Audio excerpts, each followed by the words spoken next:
Hey fellow babies, welcome back to Pachter Factor on SIFTD.net. If you are watching real time, that's because you're either a Patreon subscriber, and thank you very much for that, or you're a YouTube subscriber, thank you very much for that. If you're not doing either of those, then you're getting this content a week late, and that's because I insist that we make sure it's accessible to everybody.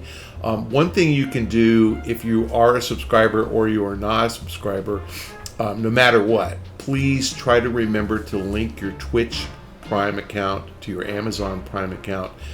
Amazon will pay us if you do that. The instructions are in the show description below.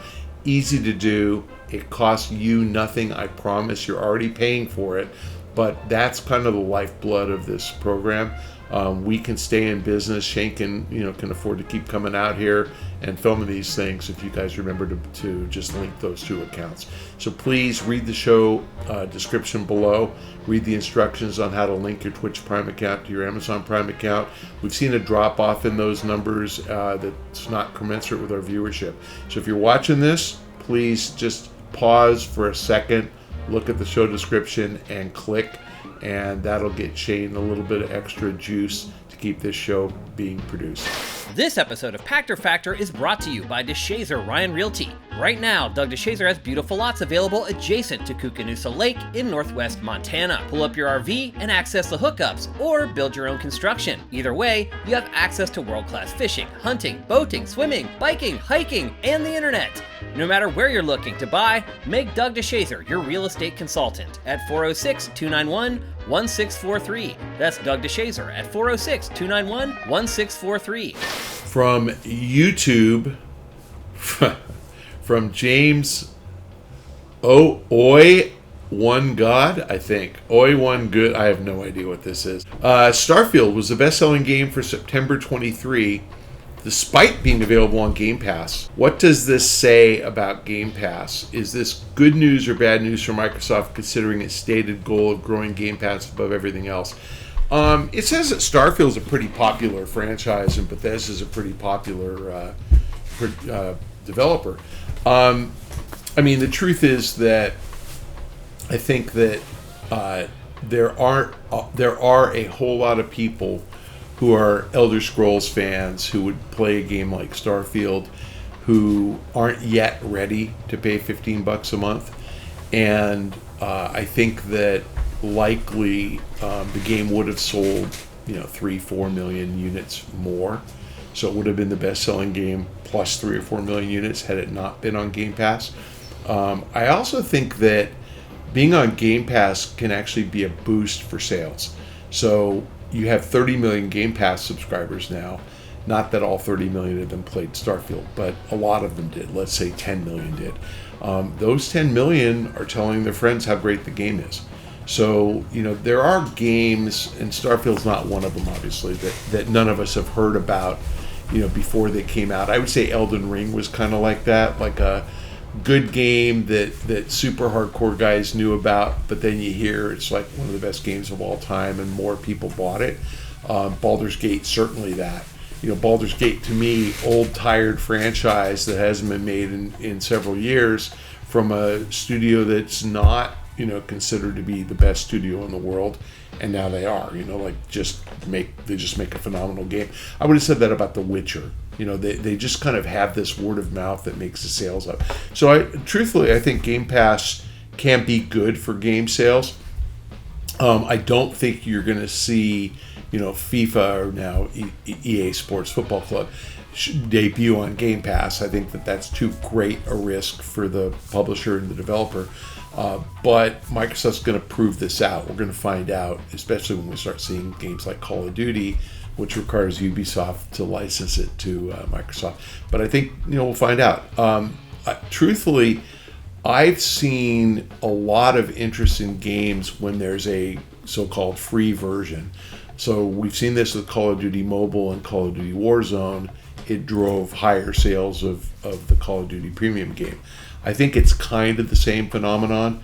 It'll be really interesting to see if Activision Blizzard titles have the same type of effect.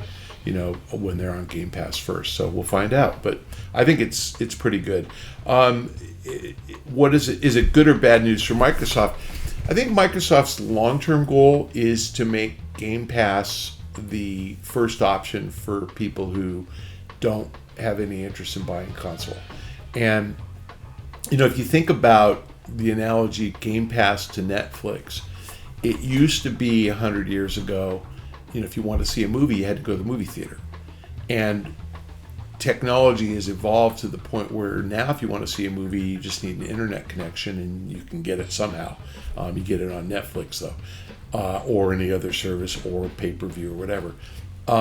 Game Pass is really trying to accelerate that model from purchasing a game and having to buy a console and having to actually spend a lot to play the game to $15 and you can play up to 200 games, and if you're having a good time doing it, renew it next month for $15 and on and on and on.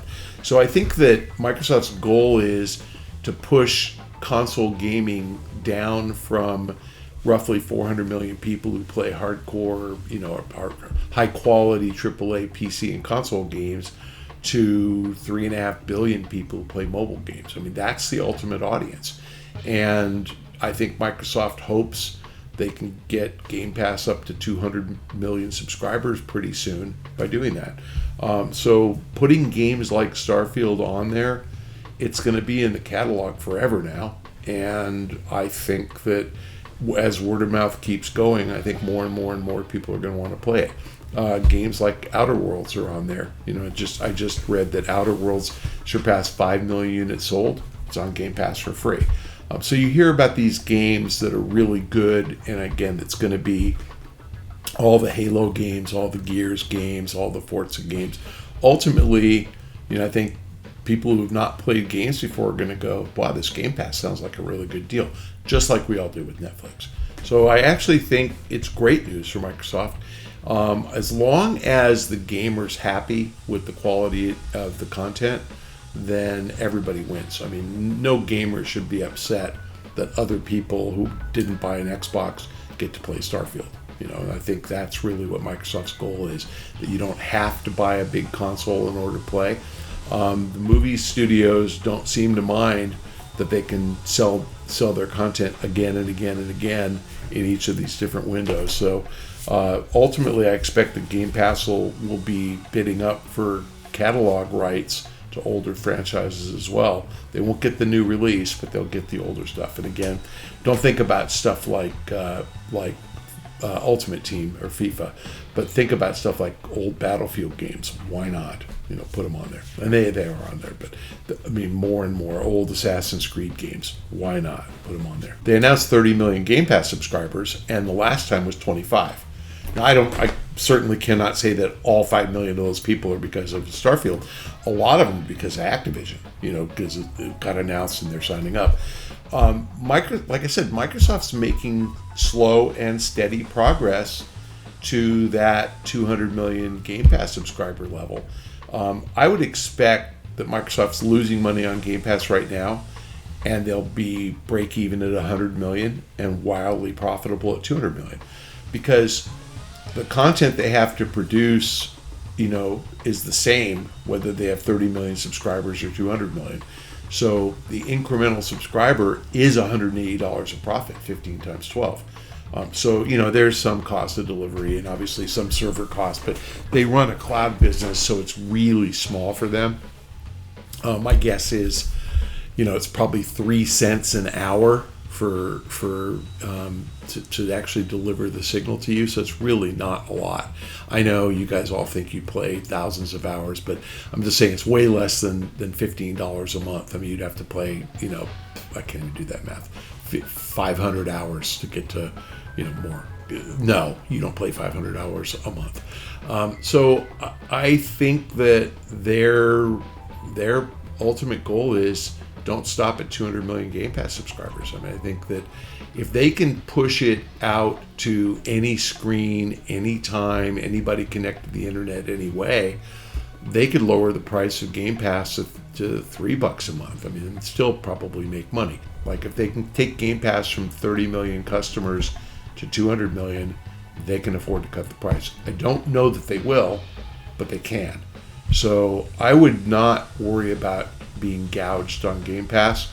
I'll tell you, the best deal in the world is become a World of Warcraft subscriber, and you get all the other 200 games on Game Pass for free. Once they integrate that, that'll be awesome. I think it's really great. I think liquidity is awesome. I think pushing the access point price lower and lower so people don't have to spend $400 or $500 to get a console if they want to play FIFA. That's all awesome.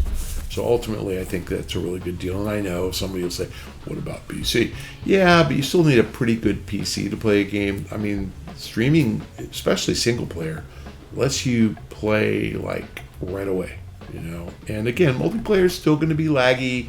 You're probably not going to have as good an experience on Call of Duty Warzone, playing it just, but again, people play that on a PC and it works absolutely fine. Again, appreciate your patronage if you're a Patreon patron. Thank you for contributing there. If you're a YouTube subscriber, thank you. And a special thanks to any of you who took my advice at the beginning of the episode and clicked through on the show description and linked your Amazon Prime account to your Twitch Prime account. Amazon pays SIFTD a couple of bucks a month for your putting that together. But you've got to renew it. So if you haven't done it in a while, please click through. Please, please, please. It's easy to do. I promise it costs you nothing. And Amazon, it costs them something. But they'll pass it on to somebody who's spending a lot of money on the website, like me. Thanks again for joining us. We'll see you next time.